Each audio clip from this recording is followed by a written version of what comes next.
Excellent.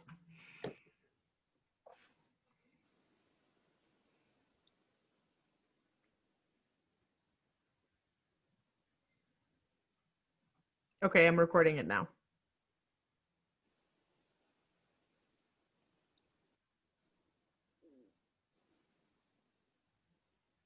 Okay, well, hi everyone. My name is Elena, and we've got Miriam here today as well. Miriam's from Digital Marketing Experts. I run a company called Beverage Marketing, specializing in marketing communications. And here we are today talking to you about maximizing your online advertising and digital marketing budget. So thank you all for joining, and can't wait to get started. So first of all, Miriam, do you want to quickly just introduce yourself? Yeah, so hi, my name is Miriam Golubgir, and I am the Chief Amazement Officer of Digital Marketing Experts. I've been in the industry for about 17 years, and I believe in creating a sustainable marketing strategy for almost all sorts of businesses that are out there. We worked with multiple individuals, small companies to large corporations, from telecommunications to e-commerce, IPTV, broadband, all the way to finance. And we have tons of great clients. And we're very lucky and fortunate to be able to give you this presentation. Our focus is social media marketing, web development, search engine marketing, search engine optimization, and mobile and video marketing. So we've done this presentation we decided to do this presentation because we get a lot of requests on how to maximize your marketing advertising efforts, and while not putting a huge dent in your budget. So Elena, you want to take over and start? Yeah, absolutely.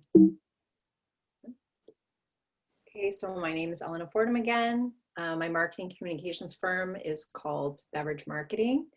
I've got over 15 years experience creating strategic programs that build awareness for customers and clients, strengthen brand loyalty, and drive revenue.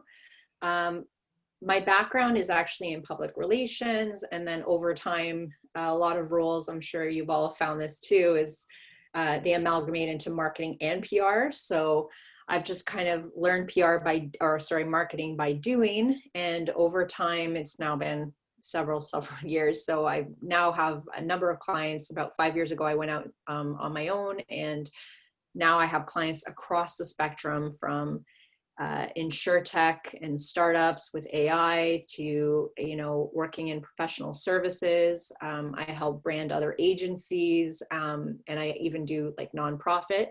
In my previous career, I was doing a lot more in hospitality, destination, retail, and like very consumer facing type stuff. So that's a little bit about me. So obviously we just want to let you all know that we are here if you need us. We have our contact information, which we'll share again at the end. But Miriam and I work together on a lot of different accounts just because of the type of work we do. Seems there's a lot of synergies. So yeah, reach out anytime. So, do you want to know how to maximize your digital marketing activities right now? Especially now during a bit of a tumultuous time for all of us during a pandemic. We look at it as an opportunity, whether, could the pandemic be an opportunity to invest in your marketing and leapfrog your competitors while they are hunkering down?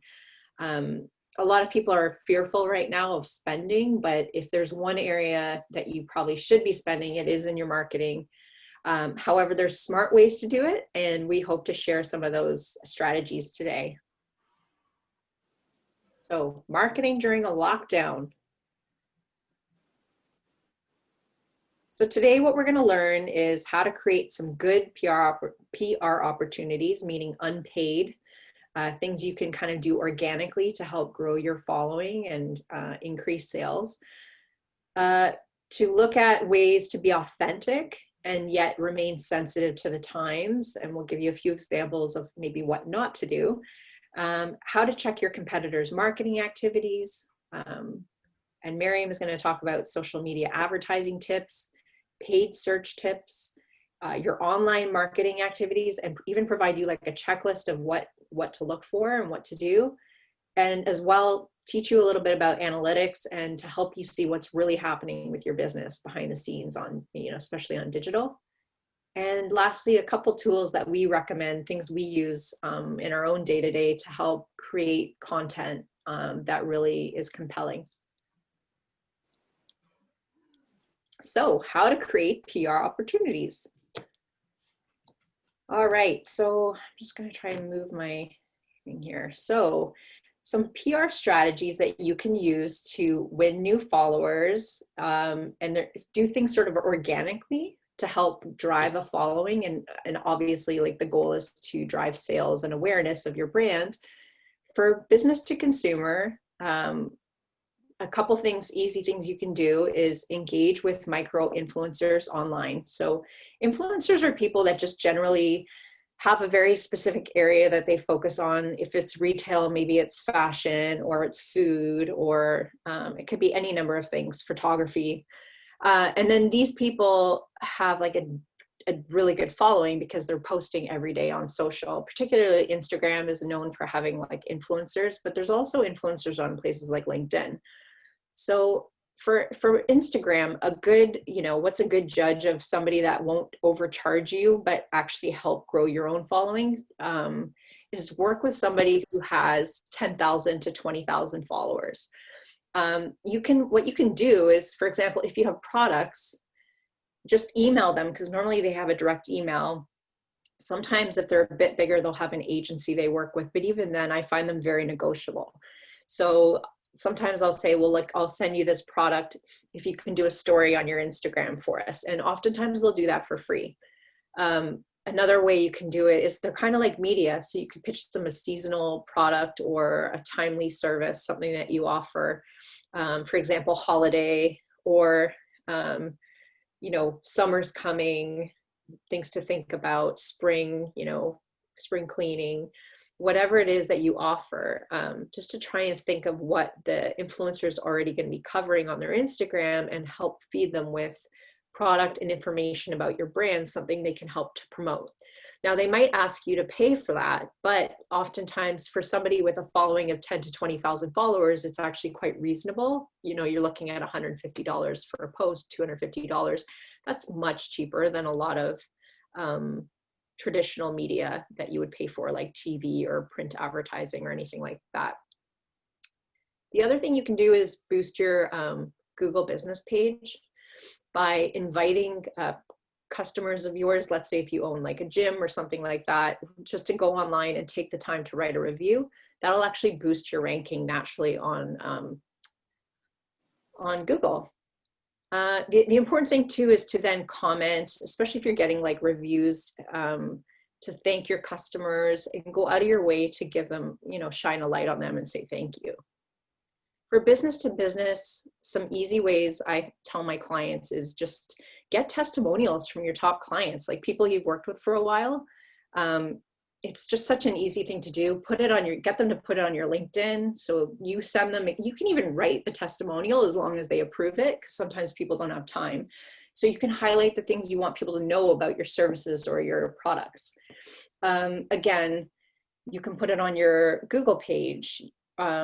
Well, actually, you can put it on your website, sorry, not your Google page. And another thing you can do is create thought leadership pieces for your website. So, and also post it to LinkedIn. So we're talking really about blogs, but when I say thought leadership for business, it's really like using reputable sources in your blog, have a point of view, be an expert, but also back up what you're saying by pulling from other websites that are credible. For example, I have an InsurTech client. We use things like McKinsey or Accenture, things like that. So companies that are like, very large and are well backed. Again, you're aligning your brand with thought leaders that are also considered like high value, or people would listen to them. Like we're doing today with Miriam, we're hosting webinars, virtual panels or roundtables are also great ways to kind of bring people together, tap into their databases, and also show what you know. So even if you're a moderator, again, you're kind of aligning yourself with other brands that you see as valuable to your audience. The other thing we, both Miriam and I like to do is speak at chamber events. Of course, now everything's virtual. So what we do is we pitch webinars to the chambers and obviously York Region. So ideally what this does is it's driving traffic to an Eventbrite or a Facebook page where you're gathering those emails that then you can later contact through e-blasts and things like that and let them know what you're up to and help drive sales. For both types, business to consumer, business to business, hosting joint contests on social media is a great way to align your brand and gain new followers online. And I'll give you an example. Excuse me. A client of mine went from 0 followers to 1,474 followers in a year. And the way they did it was really organically, just timing social media posts with what's happening in her industry, like what business owners care about within the HR world. So, business owners who are also parents and worrying about their kids going back to school during the pandemic, basically giving them tips from the government about reopening and what does that look like, and then giving HR tips through webinars. They've done all kinds of things. And then here is a contest they did for Mother's Day. So Mother's Day is one of those days where everybody and anyone gets involved. So it just helped drive up their following. And then what they did was they partnered with some local companies like the Artsy Baker and a design company, Jewelry, within Stouffville area where her company is, so that, we can draw on all followers from all 3 social media, Instagram accounts. Here are some other examples of smart PR. I worked on this brand a few years ago. This is consumer focused, but it's dogs, sweaters, and coats. And so here what we did is, we tapped into experts in the dog world. So an adoption, dog adoption agency, tapping into them for tips that we could put on the blog for like what to think about before you go adopting a dog. There was a dog influencer, believe it or not, there's a lot of these actually out there. And her name is Iggy Joey. So what we did was partnered up and did like a little mini fashion shoot. And then she wrote a blog. She has her own like huge following and did a whole post around that. And again, we even partnered in King City with, I believe it was called the Dog Sanctuary. So anyway, we did a photo shoot on site. We used that in our catalog. Then here online, this whole thing went viral. We donated a bunch of sweaters to the charity, and they used the sweaters on the dogs to help the dogs get adopted. So they made them look really cute in this little photo shoot, and all the dogs from China got adopted. So just a couple ideas to kind of get the creativity juices flowing, but these are the kinds of things you can do that are low budget and really help position your brand as a thought leader. So the key takeaway here is, how is your business pivoting to the current situation? How are you supporting frontline workers or their local community or charitable causes? So right now, obviously, all of that's very relevant. Food banks are really relevant. Women's shelters, it has to be authentic. It has to be something that resonates with you right now. But if you put your business, you align your business with a good cause or other brands that really align with your brand, can really make all the difference. So be authentic, yet remain sensitive to the times. And what do we mean by this? You always want to watch, for example, well, this is just like a PSA warning, but just be careful when people ask you to pay to play. There's usually always a way around that, and that's not actually true PR. The only time I see being paid is usually with like influencers, where that's how they make a living. So we've given a couple examples here of what paid media looks like, what earned media looks like versus owned. Owned is the stuff you create, so it's your own content. And you can see there's always a little bit of overlap. once you start doing like working with people outside of your company. And then finally paid is when you're actually like creating like advertising or buying advertising from like a newspaper or a digital magazine or something like that. So you just want to consider your tone and audience with every piece of content you create. It's important to put a little bit of thought behind creating your content. A smart way to do it is to try and create like lots of content that is a little bit generic that you can kind of insert at any time and just do it in a big chunk, like sit down for 2 hours, come up with, 20 posts, and then have either work with a designer or do it yourself through Canva or some other graphic software. And then and post and like auto schedule it. So there's lots of software platforms. I'm a fan of Hootsuite is one of them, where you can like even time exactly when it will go out. But you have to just keep in mind when you're responding to things that are more timely, just not to jump on the bandwagon without really thinking it through. So, I mean, there's times when it's like relevant almost to everyone. I remember when Prince passed away, everybody was commenting. It didn't matter which business you were from. But as soon as you start talking about Black Lives Matter or a terrorist attack or COVID, you just have to really think through what you're doing, because even if you think no one's watching, people are watching, especially when something negative is streaming. So you don't want that to go viral. And a perfect example, unfortunately, was Adamson Barbecue, which recently opened in Aurora and is from Toronto. And unfortunately, the owner just took his personal views online about COVID and it just spiraled out of control. And another example was Moksha Yoga Bloor West, commenting a little too soon and a little too like kind of capitalizing on a tragedy in a way that maybe they thought was going to help their brand, but really it kind of backfired. So you just have to really watch what you're doing when you're posting, especially if you're outsourcing it. How to check your competitors' marketing activities.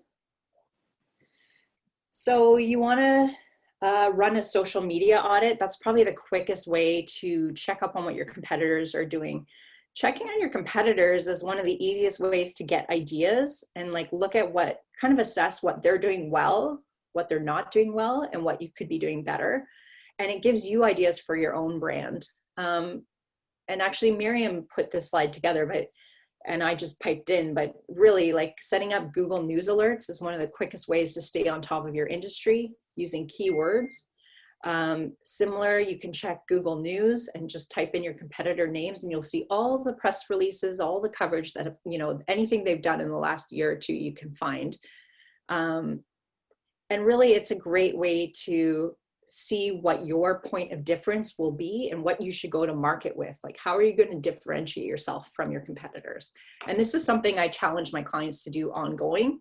So, at least twice a year, do a proper assessment of your competitors and look at your position within the market. And, you're talking 3 to 5 competitors. You don't want to go too crazy because it can, especially if you're in a very saturated industry, it can get overwhelming, but it does help. And I promise you, it can really make the difference on your brand positioning, and your sales at the end of the day. So key takeaways: follow your competitors, see what stories are getting coverage, because you can usually emulate anything that's good, and get to know everything you can about their products and services so that you can differentiate. So I love this little slide, but yeah, times are tough right now. Here you see a little virtual hug. It's really difficult time for everyone, and I think everybody's adapting. So you just want to offer your services we recommend, and we do this ourselves, is we offer our services for free in the form of webinars or Q&A or, half an hour free consultation, an hour, just to help small businesses wherever we're able. And we encourage you to do the same. At the start of lockdown, Miriam was saying like all her usual appointments were canceled. So she's been offering her time free for those who need it. And I had the same. There was like a little lull in there where everybody was just kind of pausing and seeing what was going to happen next. So use those opportunities to get your name out there and help others put together that content piece or that thought leadership in your space or that authentic post that touches people. and it will make all the difference. So key takeaway, are you able to offer advice and support to other businesses through social media or a webinar? Because like now is the time. And now we're into social media advertising tips. So Miriam, take it away. I will. Hold on one second. I'm just going to take over here. Excellent. Okay. That was amazing, Elena. That was like super helpful. It was really good. So we're going to go into social media advertising. And I think this is where a lot of what Elena mentioned, we have to make sure that it actually, we apply it when it comes to our social media and even with our advertising, and then with Google advertising and so forth. It actually makes complete sense to kind of follow everything that she has mentioned. Now, let's look at a couple of things when it comes to social media. There's a couple really cool tools, and this is all about the tools that are available online right now. And a couple of really cool tools that are available are the Facebook library ad. We use this for a lot of our clients just so that we can get a sense of what's really out there and how our clients' competitors are actually advertising themselves. So the way I usually use it is I pick the country that I like. So you can filter it based on country. And then I will pick the competitor's industry or the name of the competitor if I know it. And then I will see a certain amount of ads that's already been created, and you can see the text that's been used, the number of shares that it got, the amount of likes that it got, and how much money was spent on that ad. Not necessarily all the money that was spent. It gives you a ballpark idea of how much was spent. Now you got to keep in mind, if you're looking at ads that are in the United States, the numbers will not match with what you want to do in Canada. The target audiences are completely different. And their wants and needs are completely different. So it would make sense for you guys to look at your existing target audience, analyze it based on your Google Analytics, which I will explain at the end of this presentation, and then go and look at your ad library, because you always want to know what your target audience is expecting from your ads before you go out there and create an ad based on what the competitors are doing. So keep that in mind before you look at any of these ads. The next feature is the LinkedIn. So LinkedIn has very similar feature library ad created. So if you are advertising on LinkedIn, which we are doing for a majority of our clients right now, because they have a B2B, they have B2B requirements, it makes absolute sense. It's a little bit more expensive when it comes to the advertising dollars, but because of the pandemic and because of the constant lockdowns, they are reducing their advertising dollars. So it does make sense to kind of look at it and see if this is an option for you. But they have a pretty decent sized library of ads that are currently running. So it gives you an idea of, if let's say you're in the publication industry, what ads should you be running and which ads are currently working and are successful. And one of the things that I absolutely love about LinkedIn advertising is the fact that if you are targeting businesses, or even if you're targeting individuals, so let's say if you have an HR company and you're looking for those looking for jobs, or if you have, as I said, a publication company, I'm just picking on you, Ehsan, what ends up happening is it picks the perfect audience that you're trying to target, because it knows everything about your audience's, career, the career that they have, the industry that they're working in, the city that they are in, and it's that perfect client. Great example, we are working with a manufacturing company and they wanted to advertise on LinkedIn. We advertised on LinkedIn for them.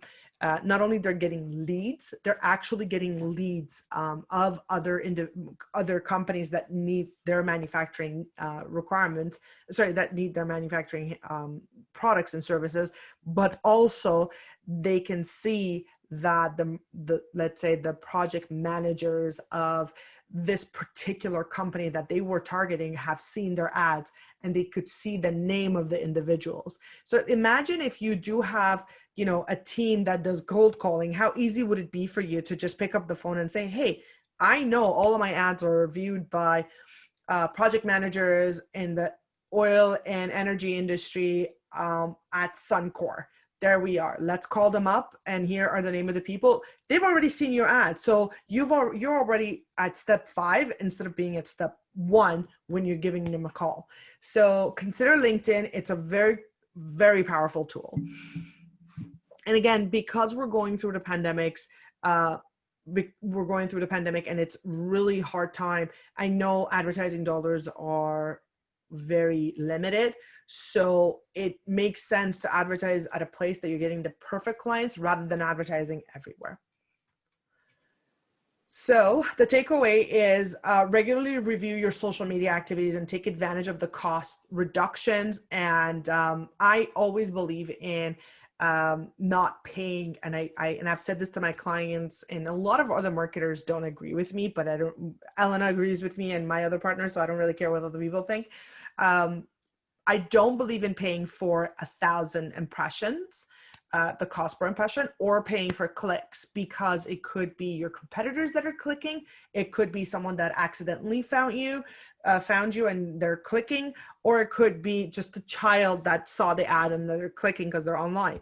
You don't know if you're getting the right audience for the click that you paid, and paying for clicks is expensive.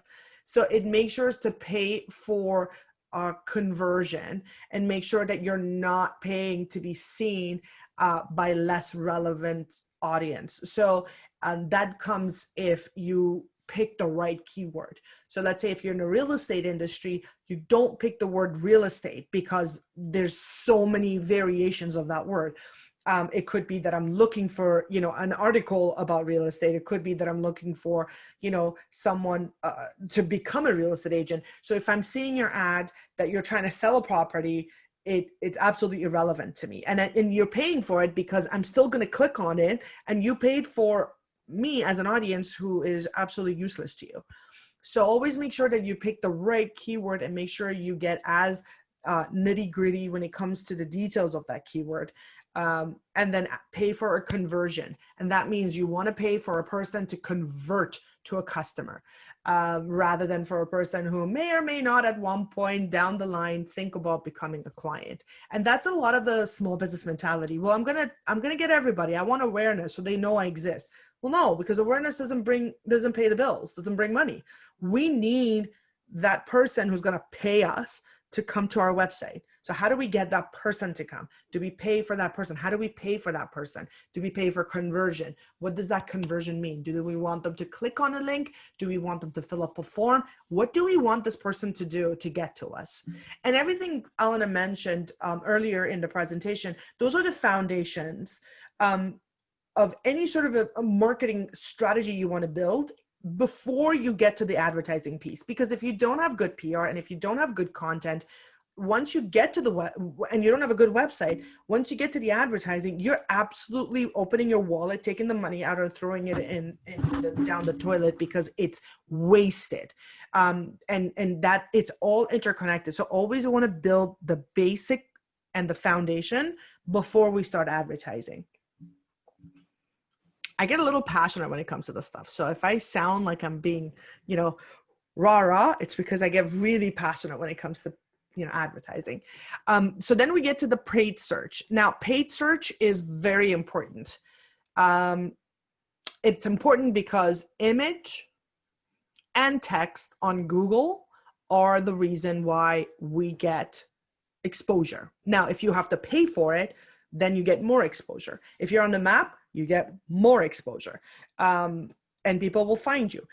Perfect example. I was looking for our window cleaning company, decided to no longer be in the area. So we need a window cleaning company. We looked up window cleaning company, and I made the decision because the person had 4 out of 4.9 reviews on Google. They were on the first page on Google.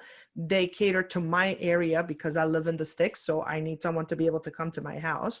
And because they had an ad. I clicked on the ad, took me to their website, clean, beautiful website, great reviews on Google Map. Done. I hired them right away. And I am almost every single user out there because we make our decision based on our eyes. We look at things and then we read them. We make a decision based on what we see. And because of that, Google doesn't have to drop, you know, their cost per click or the cost of advertising, because they don't need to, because 90% of us make our decision based on what we see on Google. So paid search hasn't changed. However, it has become extremely competitive because now people want to pay, you know, that they're okay with paying 7, 8, 10, 20, $30 for that click to get that, you know, click onto their website. Is it wise? Probably not, because I wouldn't spend $20 on a click, but I would pay $20 on a conversion, which means I would want them to give me a call. And if you're on the map, you can set up your ads where people can give you a call. You can set up an ad where people can come to your store. So you do want to think of, do I really want to cost effectively, does it make sense for me to spend $10 on a click versus me spending $10 for a form to be filled and emailed to me, or a call? Is the value of my business enough that I can spend $10 to get a form fill, but I'm making $40 or $50 or $100? So think about that. Oh, there we go. And as I said before, you want to pay for conversion. So you can set up ads on Google Map, not the Google Express, Google Map, where you need to get to the section of AdWords where it's for experienced people and expertise, rather than the Google Express. On Google Express, you're going to be spending a lot of dollars and may not get as much conversion as you want to. Express was designed for people that don't know how to use AdWords properly. Therefore, it's a little bit at the higher level. But if cost-wise, if you go with Google Experts, then Google AdWords Experts, you can get the same results, but at much cheaper price. So what you want to do is you want to pay for conversion, and you want to find different ways that you want to convert that customer. You want to set up a landing page on your website where it's just a form and they get to fill it up. Or you set up that landing page on your Google My Business account where they fill up the form as they see you on the map. Or you want to get them to call you, whether it's a call off of your website or off of your Google Map. That's still a conversion. Or you want them to, you know, download something. Whatever your conversion is, whatever that conversion means to you, you want to pay for that rather than paying for cost per click. Now, paying for conversion is a little different because that means you have to add in couple of codes to your website so you can track the conversion, and then kind of and also monitor that off of your analytics, so you can see, I brought the person on the website, they called, I can see the ad, the amount of calls, and you can, the good thing about Google AdWords is that you can see how many people have called, the telephone numbers that they've called, and how long that call was. Then if you have staff at your office or at your, you know, business, at your store, you can ask them, how many calls did you get? And compare that to the calls that, you know, you technically paid for through AdWords. And then compare that to the amount of people that went to your website. It sounds like a lot of work, but I feel that when we have analytics and reports that identifies the advertising measures, that the measurements of the ads that we put out there, it makes me feel like my money is not wasted, that I can see where it's going. I can see the path. It's going on a call, or is it going on a form fill? If they came to the website, how long did they stay on the website? You know, if they called my staff, how long were on the phone? What were they asking? These are the things that we wouldn't be able to measure when it came to offline printing. And now we can when it comes to websites. Now, your online marketing activity checklist. This is important, okay? You want to keep your customers up to date. Now, a lot of you have Google My Business accounts. So if your business is open at certain days, or you're going into lockdown, you want to put that into your Google My Business account. So if I'm looking for someone and you show up on the map, it's there.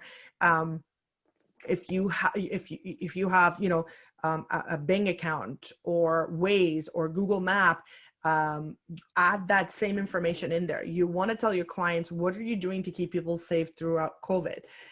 What measures you're taking? And this is not so that you can jump on the COVID bandwagon. It's just to provide people with that sense of security that you're going out of your way to make sure that they're safe. And it matters to a lot of people. Me being one of them, I want to know what Farm Boy is doing when I'm walking in, to make sure me and my child are safe if I'm shopping there. And that when they add that information into their website or their Google My Business, it makes me realize that they didn't just build the website and left it there for 3.5 years. It's an active website. It's an active Google My Business. They're updating it constantly.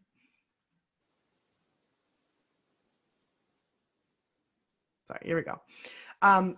Create a frequently asked question. This is very important from the search engine optimization perspective. Is extremely important because it allows us to ask for people that have questions to kind of have those questions answered. We just started a project with a client of ours, and he only cares about the frequently asked questions section of his Amazon because he sells so much products on Amazon right now, and there's so many questions, and he's like, I don't want to bring people to my website. Let them stay on Amazon. Let's build a frequently asked questions section off of my Amazon so that all the questions are answered. And to me, that's brilliant because I don't have to go to 5 different places to get information. I'm in one space. If I don't know if this works with so-and-so products that I have or so-and-so services that I need, I can read up on it on your website and it's good to go. It's great for people that have e-commerce. It's great for people that have questions about COVID. During COVID, they want to know what the measurements that you're going to be taking are. And it's great for search engine optimization because even if you answered a question, or if you had a question and you answered it, if someone else is asking that question and types it on Google, you'll come up. So if it's relevant to the services and the products that you sell, it will work for you. This is another important thing, and this should apply whether it's during COVID or in general. The prominent information about your business, the key information, who you are, why should I buy from you, and what do you want me to do when on your website, that should always be on the banner on the homepage, no matter what. So whether you have a homepage that, you know, it's only mobile friendly and it's, you know, just a small square going down, or if it's, you know, I don't even know how to explain it, but you know, it lays across your entire website. You need to have your most important information up there, because I get onto your website and I stay on your website for 10 seconds. That's the extent of what I would do as a customer. If I'm very generous, 30 seconds, I will be on your website. So you technically have 10 to 30 seconds to tell me who you are, what you want me to do, and why should I choose you, with 3 sentences and a really, really pretty image.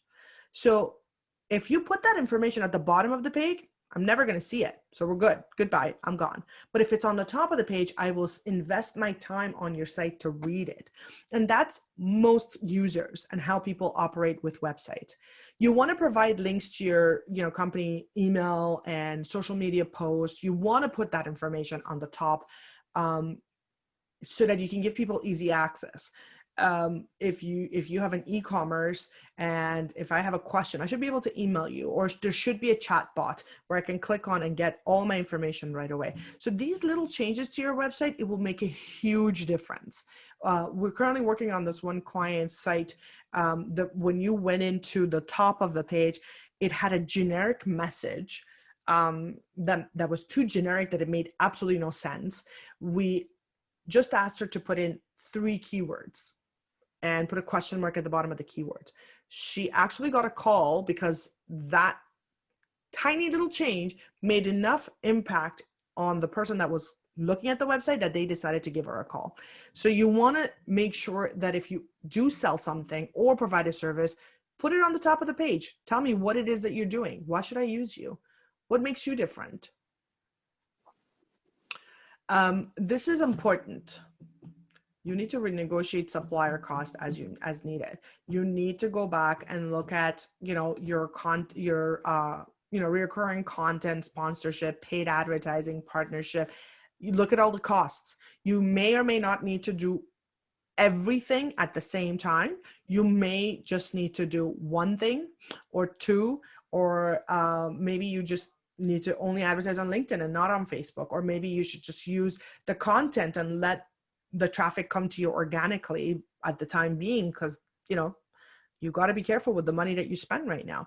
Look at the expensive software and tools that you're using. We actually do this on annual basis. We go through the software because we use tons of softwares for our clients. We'll go through our softwares and we're like, how many times this year have I used this?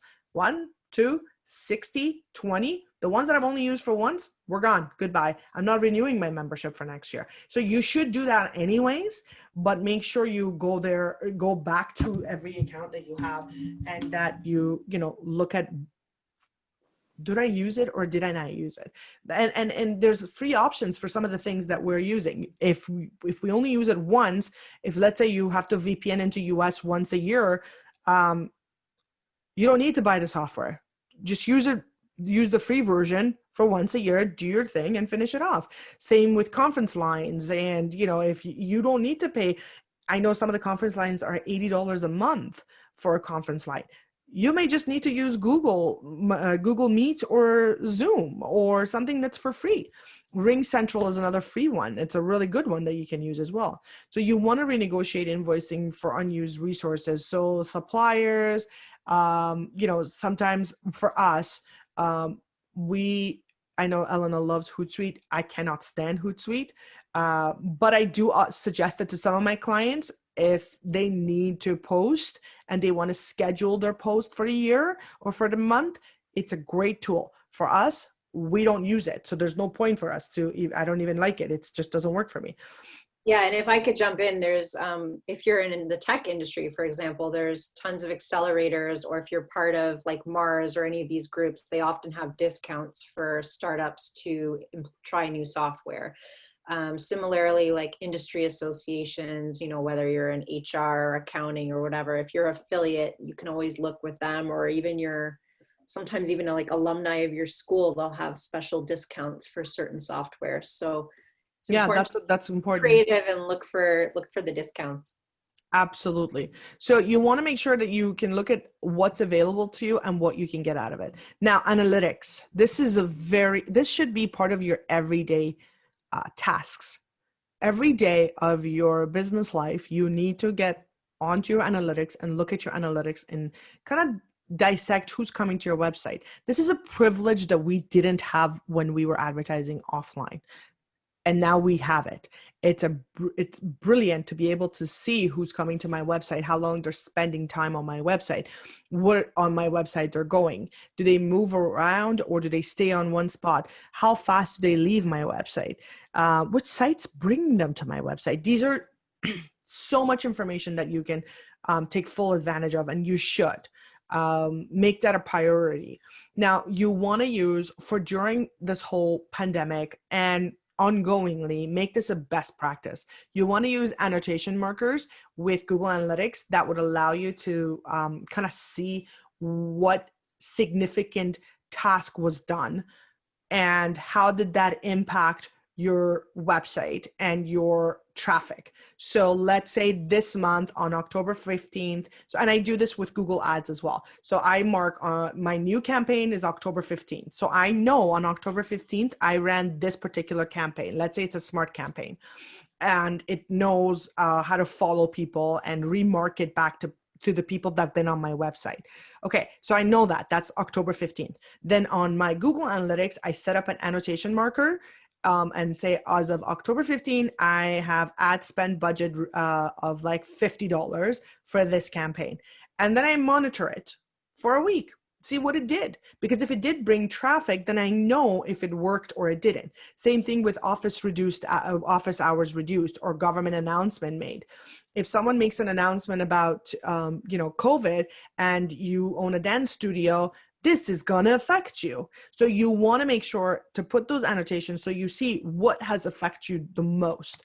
You want to set alarms to kind of be notified of any sort of an abnormal activities on your website. So if there's a massive traffic decrease, a drop off, or an increase in visit or blog views, or, you know, even if you got like, you know, more goals completed off of your website. So let's say you've set a goal that everybody came into the contact us page, they fill up a form, that's considered one goal. Now all of a sudden you got 30 goals. What happened? Was it because of any of the annotations you've set up? Is it because you spent more advertising dollars, that October 15th ad you spent gave you more individuals that filled in the inquiry forms? What has happened? And this is good because we don't want to throw away advertising dollars. We have a set small budget that we can advertise. Now, if I know exactly where my money is going, then it's easier for me to say, hey, you know what? Facebook didn't work, but LinkedIn worked because I ran a LinkedIn ad and it brought me X amount of clients on October 15th. Sorry, I ran an AdWords ad. It brought me X amount of clients on October 15th, and I can track it off of my analytics. So you want to make sure that you combine both and look at your analytics on a Monday mornings. Look at your analytics. First thing you do when you get into your office, look at your analytics. And if you don't have it set up, set it up today. It's very important. It's never too late to set up your analytics, just so you can see how people are interacting with your website. You want to stay alert on online user behaviors, just so that you understand how current events are affecting them. So that means that you want to make sure that if someone's coming to your website, you want to look at the user flow. Okay, they came to my website. What did they do after? Did they spend more than 30 seconds on that page?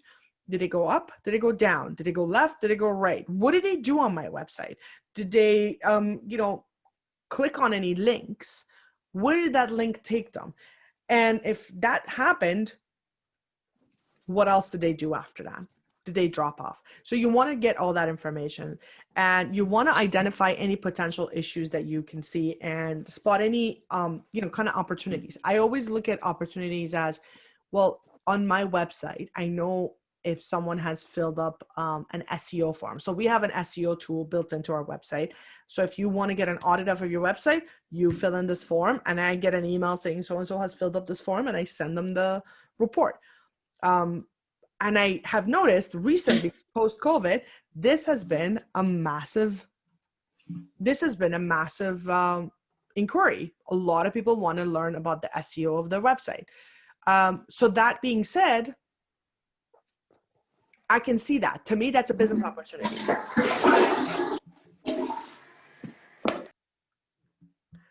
All right, we're good.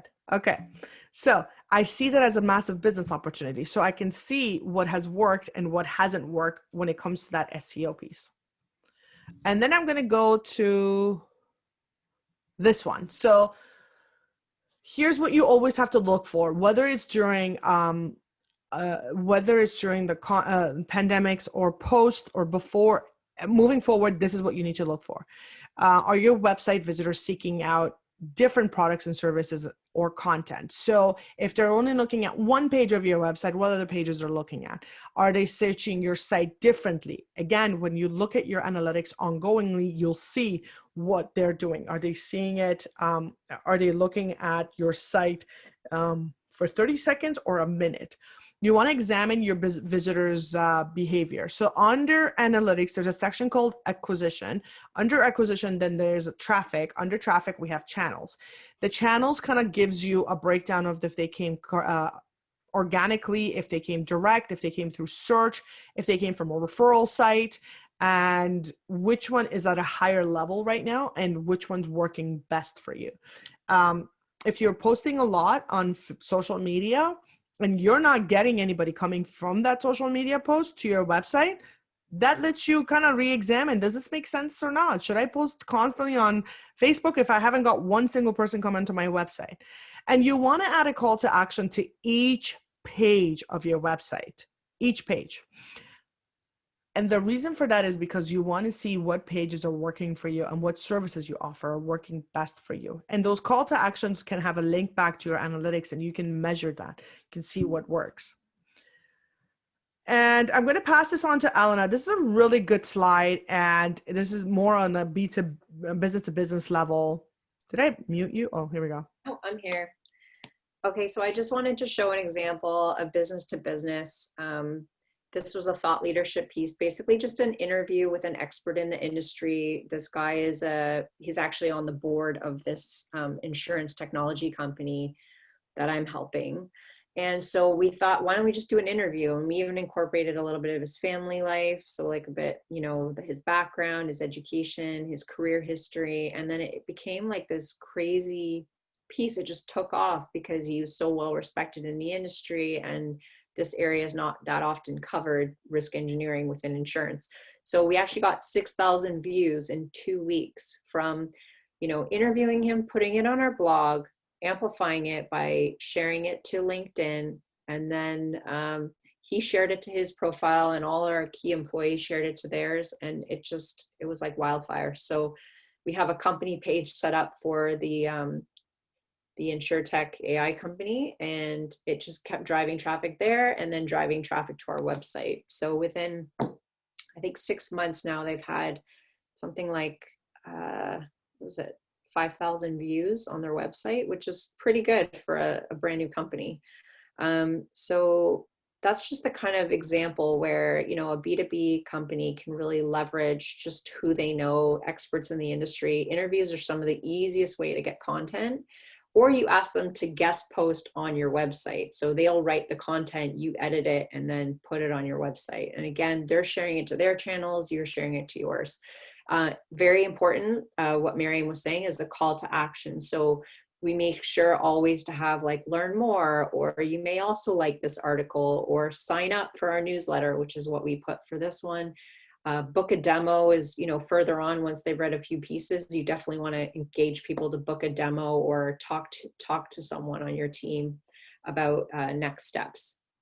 So I just wanted to share that as a more concrete example. Back to you. I'm trying to unmute myself. It doesn't work. All right. So takeaway. Oh, you did that. Sorry. So you want to examine your data ongoingly. This comes from your Google Analytics. We have hosted multiple webinars on Google Analytics. We have more coming down the line. Please review it. If you don't have Google Analytics, set it up. If you need help setting it up, call us up. We can help you set it up. Google Analytics is so important, and it's a free tool. So it may cost you to have it set up, but once you have it, it's a free tool. And why would anybody say no to something that's for free? And here are some of the recommended tools that we suggest for websites. We have Squarespace and WordPress, e-commerce platform. We have Shopify. I think it's a brilliant tool to use. We have another webinar coming up about having a Shopify website and how to increase your sales on it. Generate content through Google Alerts. Oh, they're so amazing. I Google alert everything. It doesn't matter what it is. I have a Google alert on everything right now. Schedule posts is Hootsuite. Design social media posts, you can use Canva. Create a movie, you can use iMovie, and also Filmora. That's another free one you can use. Infographic, Canva, and Pictochart is really good. MailChimp and Constant Contact for email newsletters. Zoom and AirMeet. I really like AirMeet. That's a really cool one. And analytics. I think up to 300 guests. 300 people can register for your event online, so that's worthwhile looking into. Oh, absolutely. And honestly, Google Analytics should be like a very important tool for you guys. So we're happy to help you, and I'm going to open feel free to unmute yourself and ask any questions you might have. Oh, by the way, this will be posted on our website, and I have everyone's email addresses, and I will email it out to everyone as well. And I'm doing a recording of this presentation, which also will be available online for you to watch. Any questions? Feel free to unmute yourself.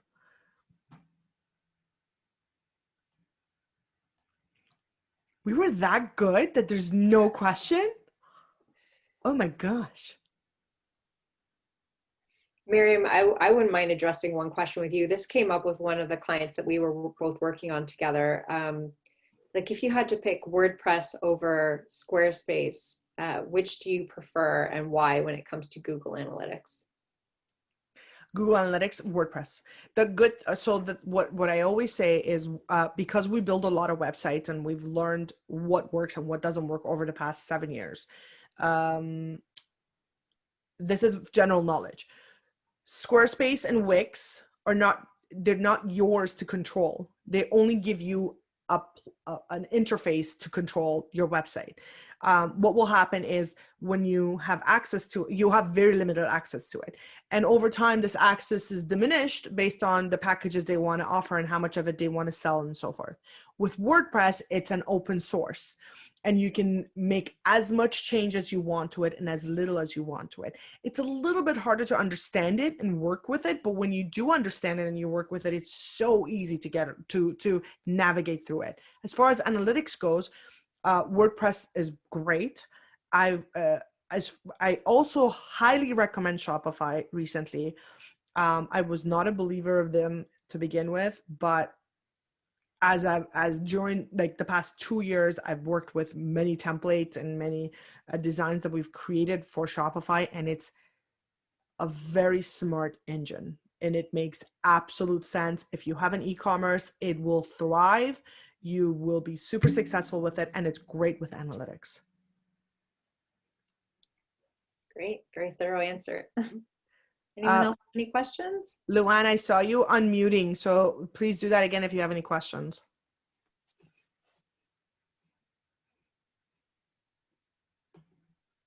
Oh, Loy-Ann, sorry. Sorry. Yeah.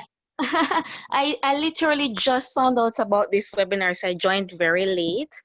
Sorry about that. But I wanted to hear, I just saw your slide on air meat and never heard of it. So if you could just say a little about what it is. Elena, take over on air meat. It's an Apple tool. Sure. I'm actually just going to pull up quickly. I had somebody. Here, I'll stop sharing. Sure.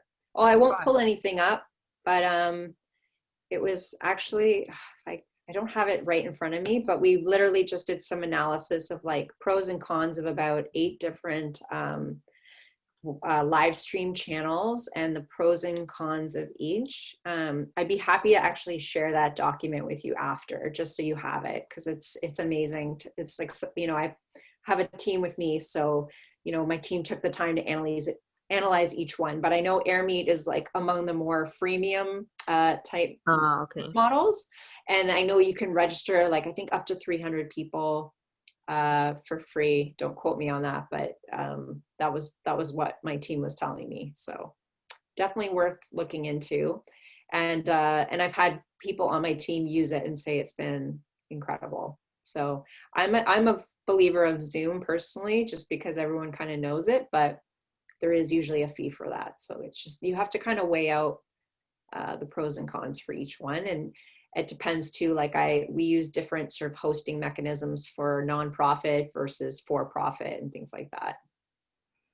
And the last thing I want to add in there is that, and it sounds really cynical, but read the horror stories of all of these platforms before you pick one, because there's a lot of issues with a lot of them. And I know some people say it only happens to 2% of the people, but what if we're the 2% that it happens to?